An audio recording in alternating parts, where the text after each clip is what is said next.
Estamos de regreso en nuestro segmento de entrevista aquí en T13 Noticias. Vamos a continuar abordando diferentes temas de interés con el doctor César Gaviria, quien además de haber presidido pues, el país de Colombia, pues también estuvo al frente de la Organización de Estados Americanos y hoy está compartiendo con nosotros diferentes temas. Dentro de ellas hemos hablado ya sobre el tema del narcotráfico y vamos a seguir ahondando sobre todo en los índices y los patrones que en este momento han adoptado los cárteles, ya que hemos visto bastante violencia y se han vuelto demasiado sanguinarios, sobre todo en la región centroamericana y citando a Guatemala y México.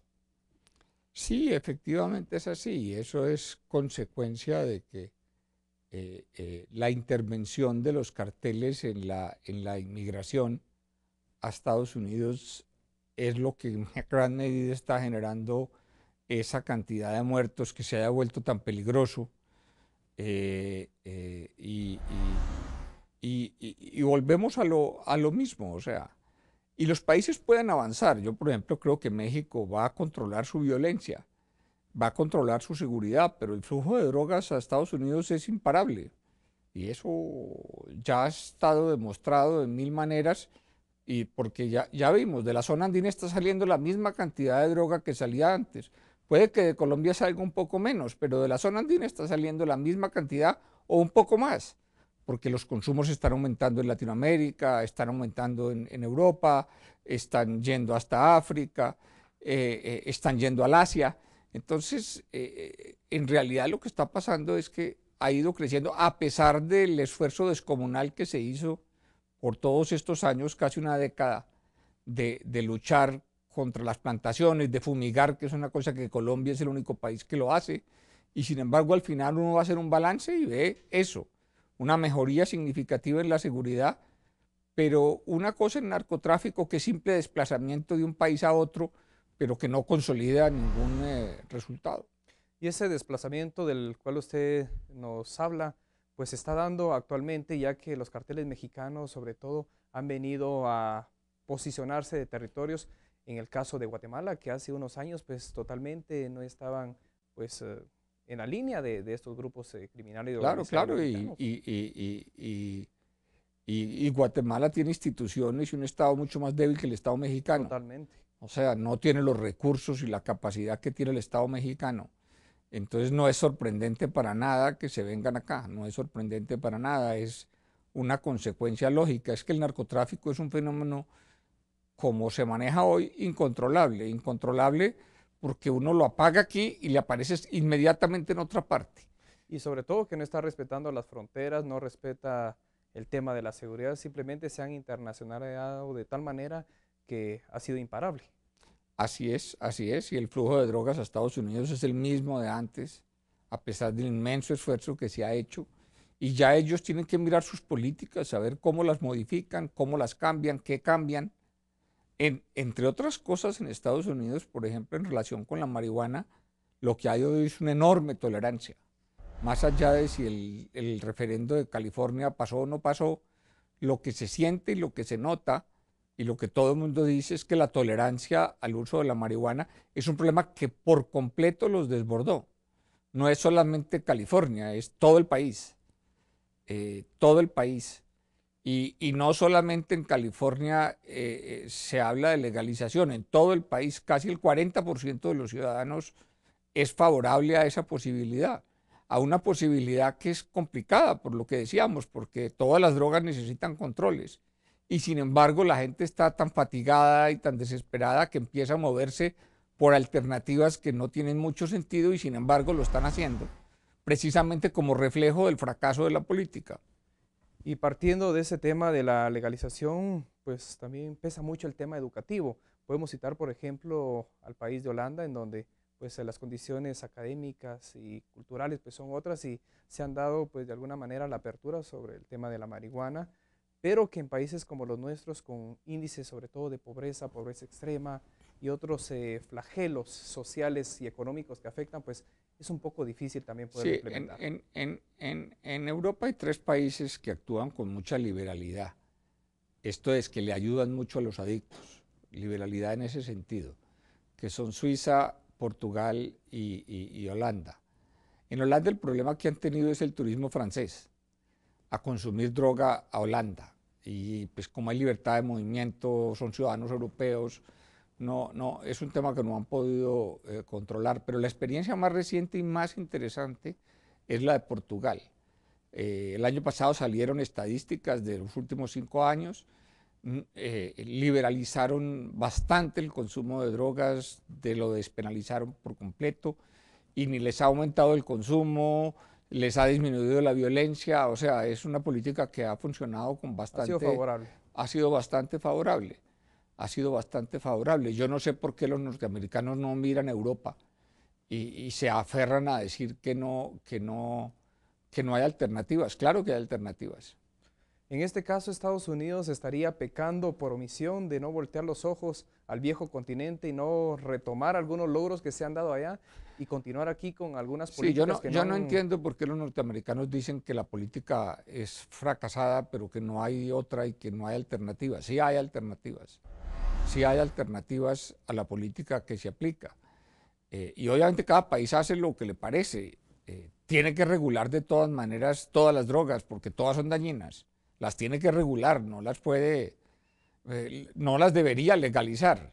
La legalización es a donde se llega por desesperación, por no hacer una política inteligente de regulación, llegan hasta la legalización, que es una cosa libertaria. O sea, tú podrías, con la legalización que estaba planteada en California, tú podrías sembrar, producir, vender, consumir con toda libertad, prácticamente sin limitaciones.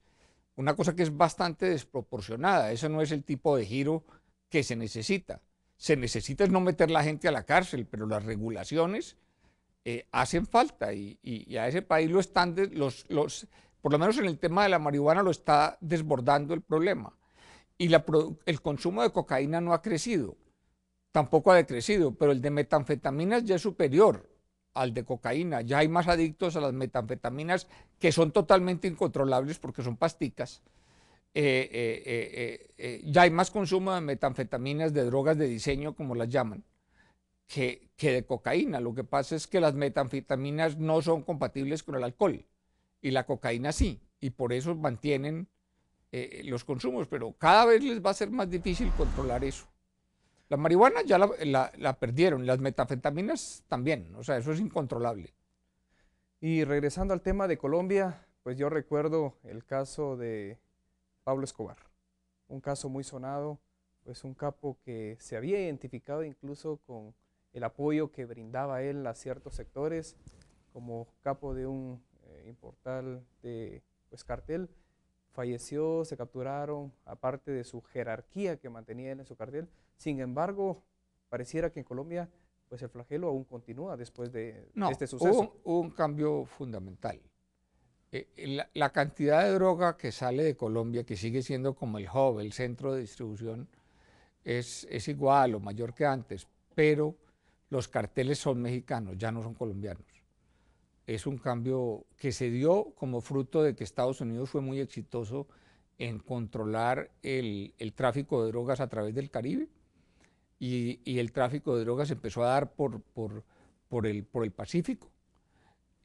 Y entonces, en la medida que los carteles colombianos, los grandes, Cali, Medellín, se vinieron abajo, inmediatamente el vacío lo llenaron los mexicanos. Y la plata se hace metiendo la droga a Estados Unidos y vendiéndola. La plata no se hace en la producción ni en la refinación. Ahí no está la plata grande. A Colombia, cuando los carteles eran colombianos, le entraba mucho más plata de narcotráfico. Hoy le entra mucho menos plata, a pesar de que sea la misma cantidad de droga. Entonces sí hubo un cambio, o sea, sí hubo un cambio importante, no de tráfico de drogas, sino de dónde se está quedando la plata. Que en este caso el referente pues sería México, por su cercanía territorial a los Estados Unidos. Claro, por su cercanía territorial, es más lógico. Primero por su inmensa inmigración a Estados Unidos, ¿cierto? La cantidad de mexicanos que entra, que sale, eso les facilita mucho. La comunidad mexicana de Estados Unidos es muy grande, o sea, es una red de distribución gigantesca. Son 20 millones de personas o algo así. Entonces, la mayor parte de los recursos se está quedando en México. El Banco de México produjo una estadística que yo no creo, me parece exagerada, pero dicen que le quedan a México en manos de los carteles 39.000 millones de dólares al año. A mí eso no me cabe en la cabeza y no es la experiencia colombiana, pero muestra la cantidad de dinero que está quedando en México, por lo menos ahí hay un indicio. Es un estudio pues, que alguna seriedad debe tener. Yo creo que llega a una conclusión demasiado alta, yo no creo que sea tanta plata, pero es un estudio del Banco de México. A veces escuchamos pues algunos conceptos como narcoestado que se están poniendo en boga, sobre todo en algunos países de Latinoamérica. ¿Es válido hablar ya de narcoestados cuando a veces se critica el tema de la institucionalidad, la corrupción, la No, impunidad? eso es exagerado, o sea, nosotros no tenemos narcoestados, o sea, eso no es... o sea, el narcotráfico puede llegar a volverse un problema que amenace las instituciones, digamos, eso en Colombia pasó, un verdadero problema de seguridad nacional que amenazó la democracia, pero no es que se haya habido un narcoestado. En México hay una discusión que dice que si hay control territorial de los carteles o no. No, los carteles nunca tienen control territorial, lo que tienen es una red de clandestinidad, como tú decías, muy grande. Construyen redes de clandestinidad, no controlan el territorio, sino que hay zonas donde se mueven con gran facilidad porque tienen una red de clandestinidad muy grande que les avisa todo, que les cuenta todo y eso les permite moverse con mucha seguridad. Eso es lo que realmente hace el narcotráfico. No es un control territorial, sino una gran red de clandestinidad. ¿Y copan algunas instituciones en algunos países? Siempre, ¿Logran infiltrarse? siempre. En México hay un poco la idea de que es la policía la que está corrupta. Eso Tanto es, la judicial. sí, claro, eso está metido en la política, en la justicia, en todas partes. Eso no, y no lo han encontrado es porque la justicia del país no está funcionando tan bien como debiera. Pero la verdad es que eso penetra todos los centros de todos los poderes. Ahora bien, el rol de los políticos. ¿Cómo lo pueden encarar cuando se ven comprometidos ante estos grandes flagelos? O los administradores, en este caso. Bueno, para empezar, la inmunidad es algo que es inconveniente desde el punto de vista de luchar contra este tipo de delitos.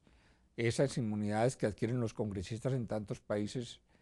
Y segundo, hay que aprender a juzgarlos como se juzga a todo el mundo. En Colombia lo hacemos de manera sistemática y severa. Quienes de alguna manera colaboraron con los paramilitares o hicieron tratos con ellos, que en realidad eran narcotraficantes, porque eso quedó demostrado con el tiempo, que no eran tales paramilitares, sino narcotraficantes, los se han sancionado de manera muy severa por la Corte Suprema.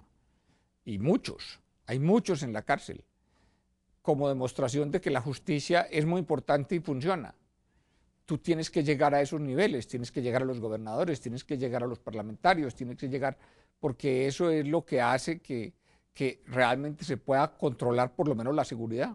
Si tú tienes ramas enteras del poder que no tocas porque no quieres tocar jueces o porque no quieres tocar parlamentarios, pues obviamente el problema te crece y te crece. Bueno, y para finalizar ya esta entrevista, ¿cuál es el mensaje que usted le deja a todos los guatemaltecos? No, yo creo que este país ha prosperado mucho desde los acuerdos de paz. Ha prosperado mucho y ha crecido y es un país diferente hoy. Sin embargo, hay agendas que están muy aplazadas y que tienen que resolverse. Todavía hay áreas del Estado muy subdesarrolladas. Por ejemplo, en los temas indígenas hay un poco de instituciones que no están funcionando y que hay que ponerlas a funcionar porque de eso depende la protección de los derechos. Hay que poner a funcionar esas instituciones.